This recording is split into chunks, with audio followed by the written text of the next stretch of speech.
Made a massive announcement. The news read, with YNW Melly facing trial this month for witness tampering, his lawyers are confident they will win. If they do win, they will then use it as leverage for Melly to receive a house arrest agreement until his trial next year. Even YNW Melly is aware of this because he looked extremely happy on a video call with a girl yesterday at a basketball game. Meanwhile, Melly's lawyers are confident because the prosecutors are already doing a sloppy job. Trial begins next week, yet Melly's lawyers haven't even received the prosecutor's evidence yet, raising the issue with the judge. Because of the vagueness, that there are no facts as to the essential elements. So it's unlawfully and knowingly initiate, organize, grant, finance, direct, interchange, or supervise criminal gang-related activity. For that 3-month period, what else is he potentially liable for? At this point, the REAR position, it's statutory language is so generic that it does not implement as to demonstrate what allegedly criminal acts he committed. Okay, so listen, on this one, I've read the state's response. I'm familiar with those cases. I agree with those cases. The state tracked the statute. That's certainly enough to survive a motion to dismiss. The 4 TCAs make their position on that very clear with this judge, even when this judge didn't agree. But be that as it may, nevertheless, I do note the references, as the defense points out, to statements of particulars.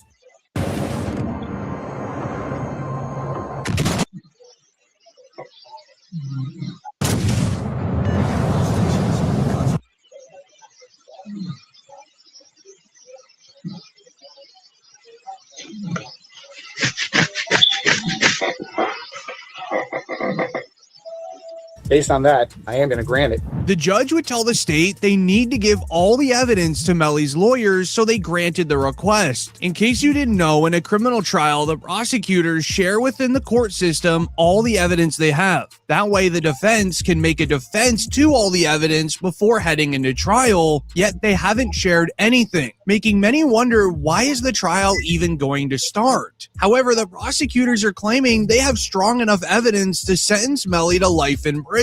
You tell me if this is strong enough, because the news wrote, Jamel Demons, better known as rapper YNW Melly, will go on trial on January 21st, accused of witness tampering related to his 2023 trial, which ended in a mistrial. The prosecutors claim that they were relying on Melly's ex-girlfriend Mariah Hamilton to show up to the 2023 trial to testify against Melly, so then he could be found guilty of the passing the sack chaser in juvie. Mariah Hamilton, who left the United States right before the trial started, gave no reasoning as to why she left. She literally went to the airport, left the United States, and didn't answer one phone call from the United States prosecutors that were going against Melly. YNW Juvie's father even exposed Melly for using a jail phone to force Mariah to leave the United States before trial started. There was this kind of crazy way that Melly was communicating. He wasn't allowed to use the phone, but he was passing notes to people, and then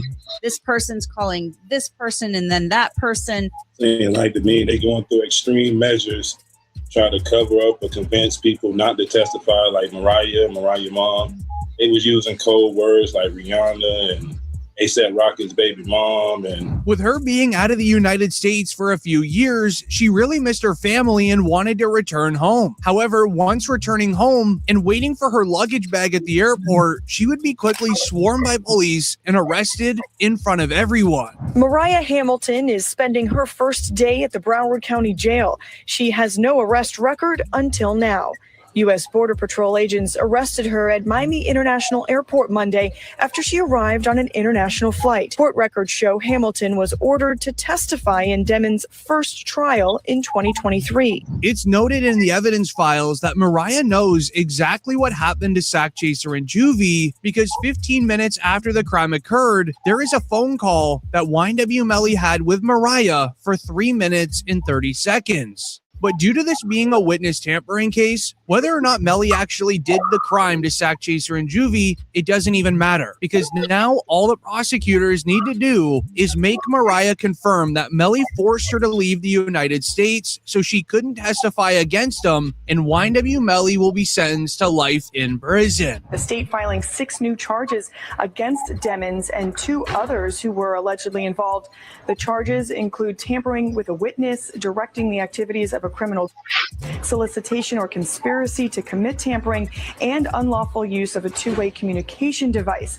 Now, a couple of those charges actually carry a life in prison sentence if there's a conviction. The most concerning part of it all is she already agreed she will say everything. When Mariah was arrested, she had a very rough time inside a jail, almost as if inmates were told by guards to make sure Mariah had a very hard time, because when she showed up to her first court hearing, the judge made her a deal, saying if you agree to testify against Melly, you're free to go. She accepted his deal instantly. Even on the way home from jail, she wrote on Facebook, "To my village, thank you to my village. I love you all so much. God's plan, not mine." But before leaving the courthouse, she even confirmed all the iCloud evidence found on her account, where YNW Melly was forcing her to not testify in trial by using jail phones, as well as notes Melly allegedly gave others to call Mariah. However, the most concerning part is YNW Melly is now left alone, and let me explain. YNW Bortland took a plea deal by the feds. It was announced. As predicted, YNW Bortland took the plea deal. He also agreed to a proffer, which means that he's talking. The sentence is to accessory after the fact. He will do 10 years plus 6 of probation. We've already requested his deposition in the civil case, where DJ Academics would explain the truth. He wrote, "The judge says on both charges, YNW Bortland pled no contest. To that, he has to provide a factual basis for him to accept the plea, meaning you have to tell a factual story of how you indeed committed accessory to the crime, which confirms the crime actually happened. This is a gunna plea, except with the proffer, he can't say yes, ma'am. He has to sing like Franklin." He would further explain how it's a deal similar to gunnas. I did tweet out today. People are upset. I said, this is a gunna plea.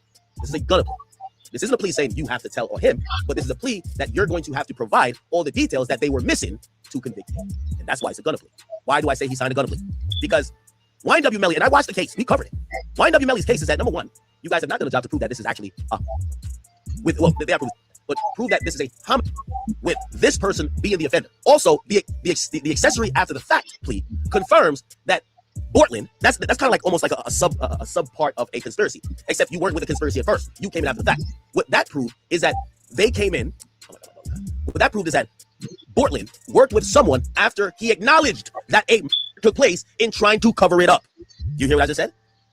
When pleading to an accessory to after the fact, you have to acknowledge that it happened and you assisted someone or in some way to cover the.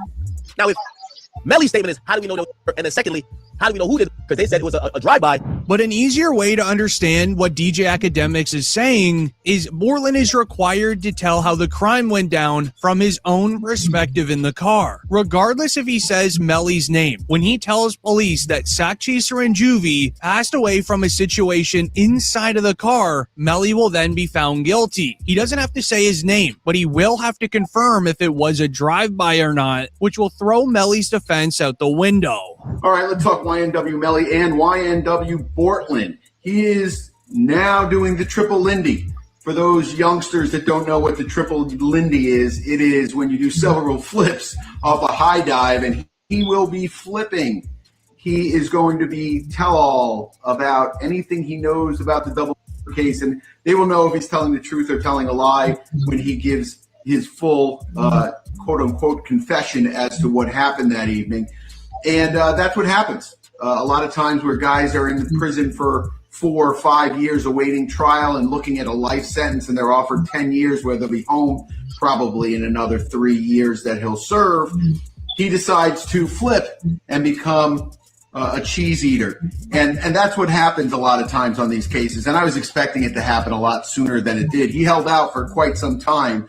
But long story short is it looks like he's going to flip, and it makes the case on YNW Melly, depending on what he says, which I anticipate he'll say that YNW Melly is responsible. Due to the feds securing not only Bortland, but his ex-girlfriend Mariah Hamilton, he had to get very creative for a chance of an immediate release from jail. This would be none other than an ongoing lawsuit between Melly and the county jail. It was announced YNW Melly sues the Broward Sheriff Office for cruel treatment and is seeking immediate release from prison. Melly also claims they have not allowed him to see or speak with family in 3 years. Getting the reaction of rappers saying, "I like what I'm hearing right now. Shout out that boy Melly, man. Free him. He's been in there too long." This is because Melly's lawsuit, his lawyers claim that he's been living in a freezing cold jail cell with no edible food and no human contact. It even got so bad, it was shared. An interview from Melly's mother paints a disturbing picture of Melly's life in jail, making it sound like he won't last much longer. Where Melly's mother was ranting over the fact that he received a mistrial in his first trial, he essentially beat the case, but he was still left in jail.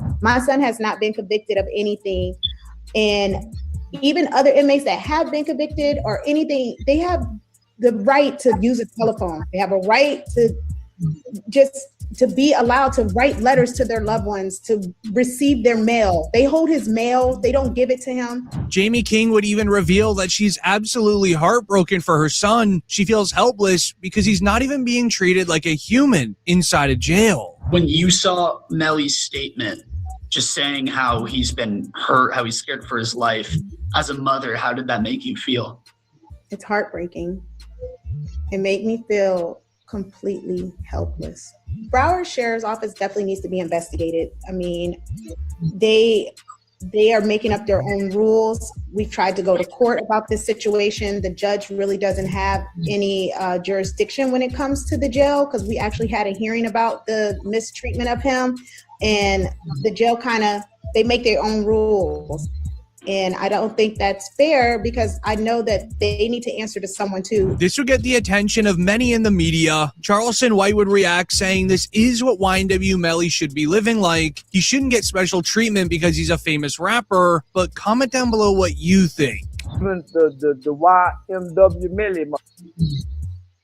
I'm so happy he in jail getting mistreated. Yeah, I'm so happy he in jail getting mistreated, homie. Homie, when you take a life, homie, you ain't got a right to complain about a motherfucking thing, about being mistreated. When you done chose to play somebody. It would even get the attention of Boosie, who would speak on the stress that Jamie King has been going through. Okay, so then I met his mama while he was in. Oh, okay. I met his mom while he was in, and she real, bro. You know, she real. She's stressed out. I heard she had Yeah, she real, and I reached my hand out to him, cause I'm real. Yeah, I reached out to him, bro. I met his mom, and she a good woman, bro. And when I see them mamas like that, it remind me of what my mom was going through, bro. The lawsuit, however, resulted in a way where YNW Melly could be released. The only way that it could happen was that his lawyers would have to prove Melly is living in these conditions, while also proving that he won't be any issue to the outside world. Here's the evidence they share. They would begin by sharing with the judge evidence from the original trial of the prosecutors admitting themselves there was never a firearm even found, supporting the drive-by conspiracy. So the first thing is I didn't have a firearm, so I can't know which firearm I'm going to use in order to replicate any of my tests. So I can't make tests for this determination because I don't know what was used. Okay. They would then share evidence found inside YNW Bortland's home, trying to prove that Melly isn't the issue, and anything crime-related, it's actually YNW Bortland. Melly's co-defendant YNW Bortland was booked into a Miami jail Monday night and is being held behind bars on an out-of-county warrant. We just confirmed the warrant is out of Broward County for witness tampering.